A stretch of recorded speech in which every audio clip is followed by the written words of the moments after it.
Bonjour tout le monde. Je voudrais commencer par remercier mon ami Saïd Shraibi ainsi que l'association pour l'opportunité qui m'est offerte aujourd'hui de vous parler d'un sujet qui peut être dit vieux mais qui reste toujours au goût du jour. En fait, je vais essayer surtout de susciter une discussion en sortant un petit peu des lignes habituelles. Je vais ressortir des choses qui sont assez vieilles mais qui sont au cœur des indications que nous avons donc en ce qui concerne les prothèses, leurs indications. En fait, je n'ai pas de conflit d'intérêt pour aucun des substituts. Et je vais parler surtout des valves standards stentées, qu'elles soient mécaniques ou biologiques, porcines ou péricardiques. Sur cette diapositive, vous voyez l'essentiel des dispositifs qui ont été utilisés, qui ont existé par le passé ou qui existent actuellement. En haut à gauche, vous voyez... Donc, en haut à gauche, vous voyez la prothèse dite Starr-Edwards. C'est la plus ancienne, elle a été implantée en 1961. Elle a été produite par un chirurgien américain qui s'appelle Swartz, en association avec un ingénieur, M. Edwards.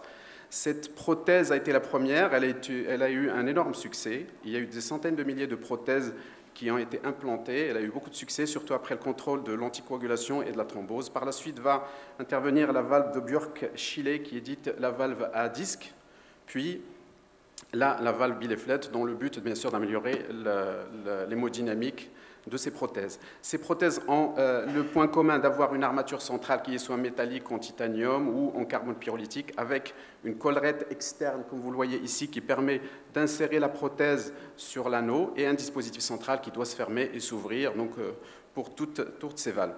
Par la suite, donc, les valves biologiques, à gauche, vous avez une Périmante, c'est une Magnaï, c'est une valve péricardique hétérologue, et au milieu, une porcine. Les premières biologiques ont été insérées en 1905 par le professeur Carpentier. Elles ont également en commun un stent qui les rend rigides, et puis une valve centrale qui est faite de tissu. Le tissu péricardique a été choisi parce que c'est dans le but d'avoir une production industrielle en grand nombre, mais elle va quand même montrer une supériorité à la porcine à long terme. À droite, vous avez une freestyle, c'est une prothèse qui est plus pour remplacer tout le culot aortique. Et bien sûr, va intervenir, ce qui est plus récent, c'est les valves percutanées, à savoir la Sapiens à gauche, avec un stent en acier, ballon expansible, et à droite, c'est la Corvalve Montinol, avec à l'intérieur une valve tricuspide en péricarde bovin ou porcin, en fonction. En fait, ce domaine est très intéressant parce qu'il va être au cœur du développement de toute la cardiologie et de la chirurgie cardiaque. Les premières pathologies étaient valvulaires et congénitales, et bien sûr, le but, ça va être de traiter tout ça, et pour ce faire, il va falloir étudier tous les dispositifs, les matériaux, la compatibilité, la coagulation, donc tout cela. Et vous voyez tout le domaine qui va permettre de développer toute la science cardiologique actuelle. Ce domaine aussi est très intéressant parce que si vous voyez ces projections pour les prochaines années, dans les 7 années, il y aura une multiplication par 4 du marché sur le plan économique qui va dépasser les 10 milliards de dollars. Ce cas qui a été publié il y a 2 ans est exceptionnel dans la mesure où vous voyez en même temps l'implantation d'une corps-valve en position aortique chez un patient qui a une prothèse mécanique de style Starr-Edwards. C'est une valve qui a 50 ans. Donc la durabilité va être au cœur, bien sûr. Donc la fonctionnalité, la durabilité au début, mais pas que, comme on va le voir par la suite. Donc, en fait, les indications vont dépendre de l'âge. Et pour les plus jeunes, ça va être une mécanique. Pour les plus vieux, une biologique. Mais le problème persiste pour la plus grande majorité des patients qui sont en fait des patients entre 40 et 70 ans. C'est la zone grise. Je vais commencer par vous montrer ce travail qui a été publié en 2014 par des New-Yorkais. Donc, ils vont prendre tous les patients qui ont été remplacés entre 1997 et 2002. Et donc, ils vont pouvoir matcher. Ils vont trouver 4000 patients qui vont étudier. Et on va voir qu'il y a une augmentation exceptionnelle de la mise en place des prothèses biologiques qui sont passées de 15% à 74%, ce qui est quand même important, avec des résultats à 15 ans qui sont identiques en termes de survie et d'AVC. C'est une étude rétrospective, mais ceci n'est pas récent parce qu'on voit déjà sur cette courbe que dès 2004, la courbe des valves porcines va dépasser les valves mécaniques. Donc les valves porcines sont les plus utilisées et le marché, bien sûr, va être grignoté. On a presque 10% des valves mécaniques de part de marché.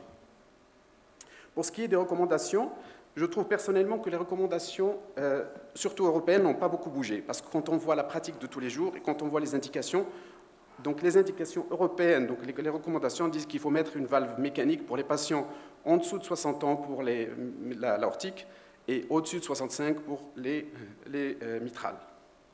Pour ce qui est des valves biologiques, c'est au-dessus de 65 ans pour l'aortique et 70 ans pour la mitrale. Donc honnêtement, on sent comme s'il y avait un retard, il y a une zone grise entre les 60 et 70 ans qui reste un petit peu, c'est comme si on laissait le libre arbitre aux patients et aux médecins pour choisir. Les Américains n'en ont pas entendu puisque, comme vous voyez ici, on est passé, et déjà, ça c'est les recommandations 2020, mais ça a été décidé en 2017.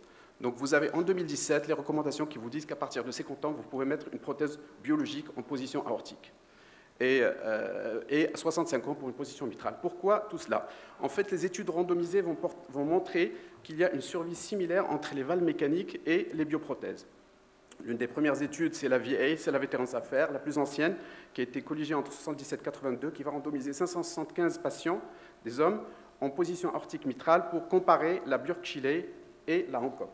C'est l'une des plus anciennes, c'est une porcine, et qui va montrer qu'il y avait des résultats en termes de survie identiques à long terme. La deuxième étude est une étude britannique, écossaise, qui va aussi colliger 400 patients entre 75 et 79, toujours aortique et mitrale, Hancock et Burke-Shilley, et qui va montrer également des résultats similaires en termes de survie à 20 ans. La plus récente est une étude italienne, publiée en 2009, qui va colliger donc des patients entre 1995 et 2003, 310 patients, position aortique, biologique, mécanique, et qui va également montrer que les résultats sont similaires en termes de survie à 14 ans. Ces études randomisées vont montrer aussi qu'il y a une morbidité plus importante à moyen terme pour les valves mécaniques. Donc la VA que vous avez vue tout à l'heure, on va dire que c'est un petit peu la Bible, la première, elle va montrer qu'il y a des saignements beaucoup plus importants pour les valves mécaniques, qu'il y a aussi plus de complications, toutes complications confondues liées à la prothèse, surtout à moyen terme, qui se rejoignent par la suite à 16 ans avec la dégénérescence des bioprothèses. La même chose pour l'étude écossaise et pour l'étude italienne. Donc, plus mauvais résultats, disons, en termes de morbidité, plus de saignements, plus d'embolisme, la nécessité d'AVK, la dégénérescence de bioprothèses à 10 ans. Et puis, donc, si vous voulez, les premières 10 années peuvent être les plus importantes de la vie d'un patient. Vous allez décider, bien sûr, de lui implanter une mécanique en supposant qu'il va vivre 20 ou 30 ans. Et donc, vous allez favoriser les 10 années suivantes au profit c'est-à-dire en défaveur des premières années. Ce changement est lié aussi aux comorbidités, parce que dans l'étude italienne, on voit bien qu'il y a quand même significativement plus de thrombolisme et de saignement, 0,54% patients année, et de saignement 1,47% patients année, à 10 ans. Cette étude aussi, celle de Zellner, qui a été publiée en 1999, et cela correspondrait toujours à la réalité, puisque c'est une Saint-Jude, c'est la valve qu'on implante toujours et que j'implante personnellement. Et on voit que pour les deux positions aortique et mitrale, 70% des patients vont avoir une complication au cours des 15 années suivantes. Donc il n'y a que 23% des patients qui vont, à 15 ans, n'avoir aucune complication, à savoir mortalité, AVC, saignement. Donc il y a des complications qui sont quand même importantes. De quoi s'agit-il? En fait, il s'agit de comparer une valve mécanique qui a la particularité de pouvoir thromboser, d'entraîner des saignements ou entraîner des AVC. Ce risque est linéaire. La présentation, donc c'est une présentation qui survient en général, thrombose prothèse, c'est une urgence qui entraîne un risque vital immédiat, nécessite une intervention en urgence et qui entraîne une mortalité qui est importante. La dégénérescence, par contre, elle est plus lente, elle est tardive, elle se présente graduellement, elles peuvent être planifiées, gérées et elle a une mortalité modérée. Ce travail canadien, lui, s'est intéressé juste à la mortalité des patients porteurs de prothèses mécaniques et leur survie à 20 ans. Et on voit très bien que leur survie est uniquement de 46%. Donc 46% de survie à 20 ans des patients, à 10 ans des patients qui ont une thrombose de prothèse mécanique. Avant de continuer, je voudrais vous montrer cette étude multicentrique américaine qui s'est intéressée à une grosse cohorte multicentrique de prothèses mécaniques et biologiques. Je m'intéresse surtout aux prothèses biologiques parce que, bon, ici, ça ne va pas se voir correctement, mais vous avez, il y a 42 300 prothèses qui vont être étudiées, 273 000 patients année. Et donc, on va constater dans cette étude que, bien sûr, l'âge moyen déterminant pour l'apparition de la dégénérescence de bioprothèse, que les péricardiques sont supérieurs relativement aux porcines, que la saurine est la moins bonne, que les mécaniques doivent être suggéré au sujet jeune est qu'il y a des dégénérescences, mais le problème, c'est qu'il y a peu de dégénérescence, surtout chez la magnaïse, qu'on implante depuis 16 ans et qui ne ressort pas dans ces études. C'est-à-dire toutes les études vont utiliser des prothèses d'ancienne génération, et quand on va sortir les résultats, ça va être sur des anciennes générations, alors que depuis 16 ans, on n'implante que des magnaïses. Et donc, bien sûr, comme je vous ai dit, les valves étudiées sont d'ancienne génération. Qu'est-ce qui ferait qu'on pourrait changer ou favoriser la mécanique? Donc on va essayer un peu de favoriser la mécanique. Les progrès peut-être, le contrôle de l'INR, les nouveaux anticoagulants, la combinaison des antiagrégants et puis un INR-6 plus bas. En réalité, aucun de ces progrès n'a montré son efficacité en termes de morbidité et mortalité liée aux anticoagulants. Cette étude qui a été publiée en 2010 a essayé un peu de comparer, en randomisé le contrôle à domicile et le contrôle, mais elle n'a montré aucun intérêt. Et puis, il va y avoir le même pourcentage aussi bien d'AVC, de saignement que de mortalité. Donc, aucun progrès réel. La comparaison des AVK avec les anticoagulants oraux, le dabigatran, cette étude va être arrêtée précocement parce qu'il y aura plus d'AVC, plus d'hémorragie et plus de mortalité. Également, cette étude allemande qui a essayé de comparer les antiagrégants, elle va être précocement arrêtée parce qu'il y a un patient de 67 ans qui va mourir de thrombose de prothèse 3 mois après un remplacement valvulaire aortique. Donc les prothèses mécaniques saignent plus, thrombose plus, le début est en post-op immédiat, donc elle dure surtout la première décade, et elle est plus lourde surtout chez le sujet jeune, contrairement à ce qu'on pourrait croire, puisqu'on pose plus de valves mécaniques chez les sujets jeunes. Par contre, les bioprothèses vont dégénérer en seconde décade, et puis on va favoriser le futur lointain par rapport à l'immédiat en mettant en place une mécanique. Les réinterventions chirurgicales sont également sous-estimées avec les prothèses mécaniques et probablement surestimées pour les bioprothèses. Donc, quand vous voyez ici la vie et qu'on a vu tout à l'heure, vous voyez que 10% des prothèses quand même à 16 ans, des prothèses mécaniques vont être réopérées. Et donc, l'essai clinique des Italiens, vous avez 0,62% patient année qui va être réopéré pour une prothèse mécanique. Cette étude qui est l'étude Onyx, randomisée, qui a essayé de comparer patients avec INR faible et patients normal, cette étude est comparable en ce qui concerne les AVC, les saignements et la mortalité globale, mais comme vous voyez ici, il y a significativement plus de réintervention. Donc, jusqu'à aujourd'hui, il n'y a pas de dispositif mécanique qui soit supérieur et qui puisse permettre de baisser l'INR. Pour ce qui est des réopérations, dans la vieille, la plus ancienne, comme je vous ai dit, qui date des années 70, 70 patients des patients porteurs de prothèses aortiques n'ont pas été réopérés. En réalité, une majorité de patients porteurs de prothèses, même à l'âge de 50 ans, ne seront pas réopérés. Pourquoi? Dans cette étude anglo-saxonne, États-Unis, Colombie-Britannique, Canada, et donc ils ont fait une étude sur l'espérance de vie des patients qui ont une prothèse en position aortique. Et donc il en ressort que ces patients ont une espérance de vie de 15 ans, liée à leur maladie, à leur cœur. Donc, une majorité de ces patients n'auront pas besoin d'être réopérés dans la mesure où leur espérance de vie correspond à l'espérance de vie de la prothèse. Ceci, a fortiori, pour les patients de 60 ans, vous voyez qu'il y a 25%, donc une grande majorité des patients, quand ils sont implantés à 60 ans, n'auront pas de réopération pour leur prothèse. Les réinterventions chirurgicales sont à faible risque, autant que pour la première. Donc, cette étude, qui est de l'équipe de Leipzig, c'est une équipe allemande, donc montre qu'il y a énormément de reprises pour valves mécaniques, que la mortalité immédiate post-opératoire de 4,5 correspond à la mortalité d'une première opération, que les résultats à 8 ans sont bons, et surtout que ces patients sont repris pour des complications graves endocardiques. Donc on peut avoir des résultats même des complications plus graves. Également cette étude de la Mayo Clinic qui montre 5% de mortalité pour un remplacement de prothèse. Donc la réintervention chirurgicale est à faible risque, elle peut devenir une stratégie thérapeutique.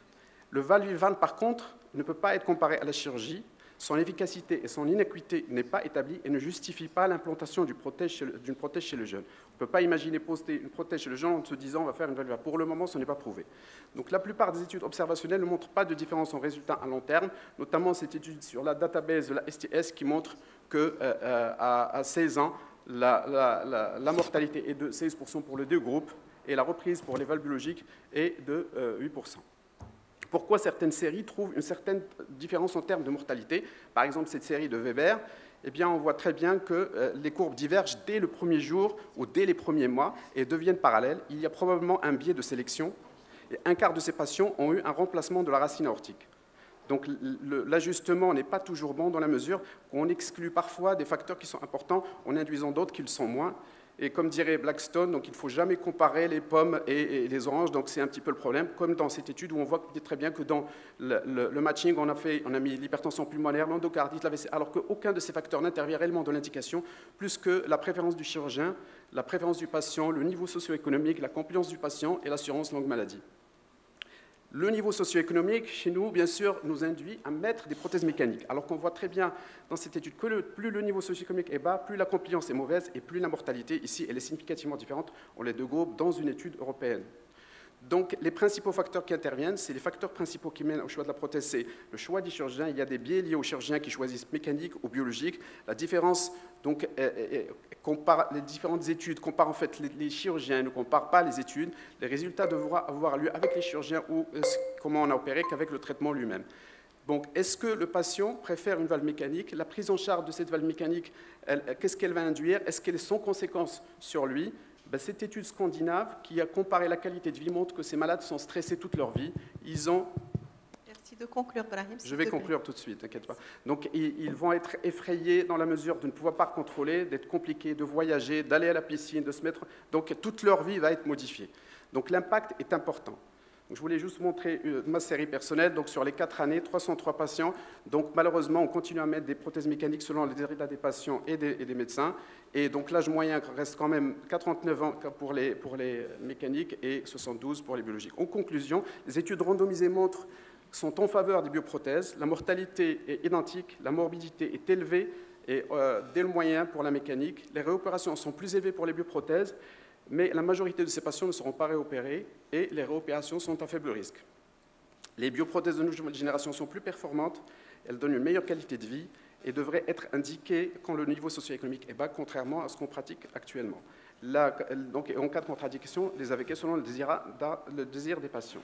Les prothèses mécaniques ont une durabilité plus longue hypothétique, une morbidité plus importante, et on attend toujours des progrès réels. Donc, si vous avez les prothèses mécaniques doivent être indiquées en dessous de 50 ans. Il y a une zone grise entre 50 et 65 qui doit être discutée. Les prothèses biologiques en position orthique doivent être impérativement posées pour les 60 ans, les 65 ans pour les valves mitrales, et puis il faut suivre la tendance sociétale actuelle. Je vous remercie. Merci beaucoup. Merci Ibrahim pour ce joli topo. Pour une meilleure gestion du temps, je pense qu'on va laisser la discussion à la fin.